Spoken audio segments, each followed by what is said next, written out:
মেয়েটি নিজের হাতে রান্না করেছিল বাবা মায়ের বিবাহবার্ষিকী উদযাপনের জন্য, কিন্তু খাবার তৈরি হওয়ার অনেকক্ষণ পরও তার বাবা মা বাড়ি ফেরেনি। অনেক রাতে যখন দরজা খোলার শব্দে তার ঘুম ভাঙলো, তখন সে জানতে পারলো তার বাবা মা তাকে রেখে দত্তক নেওয়া বড় মেয়েকে নিয়ে অ্যানিভার্সারি উদযাপন করতে গিয়েছিল। তারা মেয়েটির বানানো খাবারের খোঁজও নেয়নি, উল্টো তাকে বলল ডাইনিং টেবিলটা পরিষ্কার করে দাও। যাওয়ার আগে দত্তক নেওয়া বোনটি তাকে দেখে কটাক্ষ করলো। মেয়েটির মন ভেঙে গিয়েছিল, কারণ একসময় সে ছিল বাবা মায়ের সবচেয়ে আদরের মেয়ে, কিন্তু যেদিন থেকে এই দত্তক নেওয়া বোনটি এসেছিল সেদিন থেকে সব ভালোবাসা বদলে গিয়েছিল। মেয়েটি সত্যিটা জানতে চেয়েছিল। ঠিক তখনই এক সাদা চুলওয়ালা বৃদ্ধ লোক এলেন এবং তাকে স্বর্গে নিয়ে যাওয়ার প্রস্তাব দিলেন, একটি জায়গা যেখানে শুধু সুখী আছে। কিন্তু মেয়েটি বাবা মাকে ছেড়ে কোথাও যেতে পারলো না। সে না বলল। বৃদ্ধ লোকটি তাকে চিন্তা করার জন্য 4 দিন সময় দিলেন। পরের দিন সকালে সবাই একসাথে নাস্তা করছিল। সেই দিন স্কুলে ছিল প্যারেন্ট চাইল্ড অ্যাক্টিভিটি। মেয়েটি চেয়েছিল তার বাবা মা তার সঙ্গে যাক, কিন্তু তারা আবার ঘুরতে যাওয়ার পরিকল্পনা করলো। যদিও মেয়েটির সি ফুডে অ্যালার্জি ছিল। ডাইনিং টেবিলে সবাই আনন্দ করে খাবার খাচ্ছিল, কিন্তু মেয়েটি একবারও মুখে তুলল না।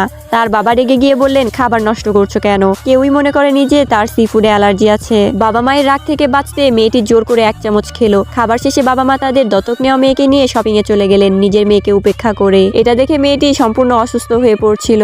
হাসপাতাল থেকে ফোন আসার পর তারা জানতে পারলো মেয়েটি অচেতন অবস্থায় পড়ে আছে। তখনই তারা নিজের ভুল বুঝতে পারলো। আসলে তারা নিজের মেয়েটি থেকে দ্রুত তৈরি করেছিল এক ভণ্ড পুরোহিতের কথায়, যে বলেছিল এই মেয়েটি তাদের জন্য অশুভ আর বাড়িতে সৌভাগ্য আনতে অন্য একটি মেয়েকে দত্তক নিতে। তারা অন্ধের মতো তার কথা বিশ্বাস করেছিল, কিন্তু আসল সত্যিটা ছিল যে মেয়েটি তারা দত্তক নিয়েছিল সেই ছিল পুরোহিতের মেয়ে। সবটাই ছিল এক ধনী পরিবারের মধ্যে প্রবেশের ষড়যন্ত্র।